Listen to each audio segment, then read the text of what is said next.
It seemed like you really kind of getting the shot going, both outside and in. Is that kind of started something where you're going to be scoring 20 points every night? Are you looking for that? I'm not really looking for a set number of points to score a game. I'm more looking to win, obviously.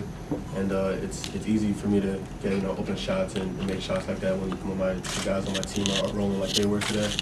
So if we all just continue to play well, and I'll take the open shots that I get from my teammates. And playing next to obviously Terry starting and Justin played a good amount too. The backcourt with you. How do you think they did? Kind of as freshmen. Yeah, I mean that. Considering I remember my freshman exhibition game last year was tough, and they did really well. They looked confident out there, and I think obviously they got a lot of room to grow. We all do, but we're going to keep working every day in practice and just try to get better every day. Kind of overall, how does it feel to get back out on the court, in front of the fans, stuff, start of the year? Feels great. I'm very excited for this season. How happy were you guys to be able to play from the inside out as much as you did? I don't think you guys took a quarter until the quarter 15 minutes. We're very happy. When we have a size advantage like that on the team, we gotta use that. We're not gonna have a size advantage on every team and that we play. So when we do, we gotta make sure that we're versatile enough to be able to take advantage. Anything else for Jair? All right, thanks, Jair. Thank you. Questions for Coach? Did you get out of this what you wanted to get out of it? Yeah, for the most part, we're still a team that's figuring each other out. I'm still the coach that's figuring out my team. We have the benefit of being a little versatile and playing four guards, playing you at the foursome. So we have a skilled guy that creates kind of mismatches for us on the perimeter. We have two guys that we feel confident inside with Pat and Toro. So we got to look at different lineups. We got to run different sets, do some of the things that we've been experimenting with in practice. So I'm just really glad we handled, for the most part, their pressure, full court pressure well. Our turnovers actually came in half court against pretty much unforced. But overall, we did a pretty good job. So I was happy with some of the things that we got to see against another team. How big is the long-term potential of Nolan Jr. on both ends?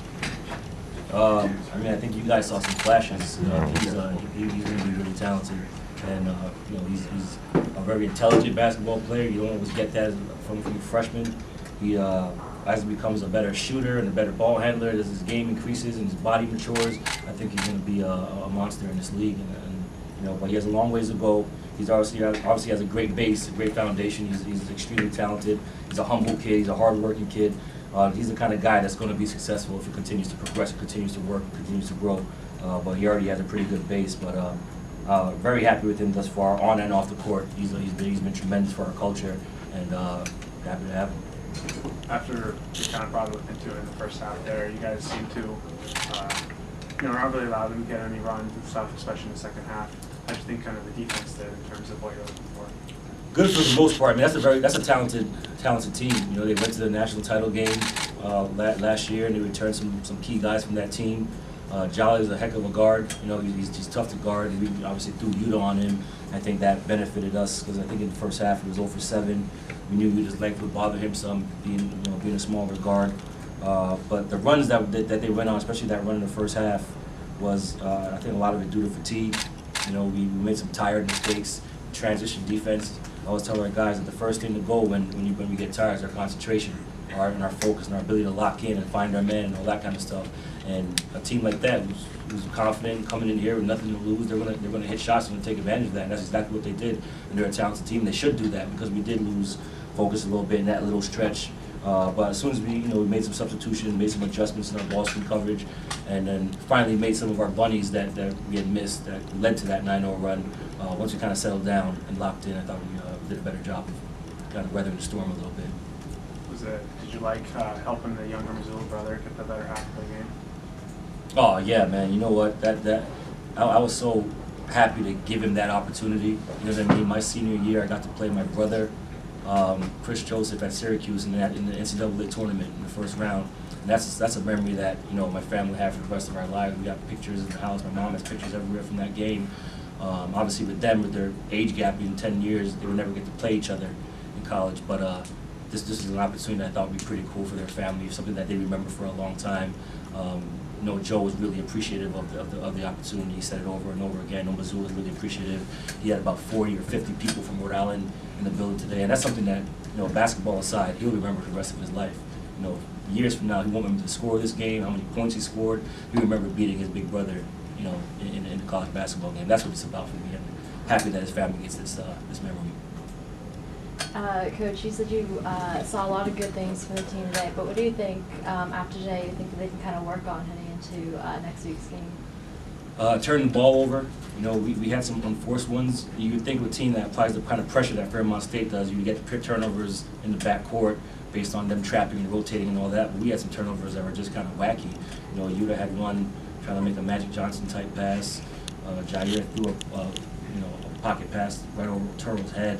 So we had turnovers that were kind of wacky in the half court as opposed to what you would expect for a team that presses as much as they do.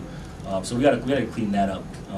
You know, Jair is aggressive, and I need him to be aggressive, and he was that today, looking for a jump shot and get to the basket. Yuta needs to be continues to stay aggressive. He shot 15 free throws today, and that's what we're going to need from Yuta. He looks to kind of diversify how he scores. He's going to have to get some from the three-point line, get some driving, get some from the free throw line.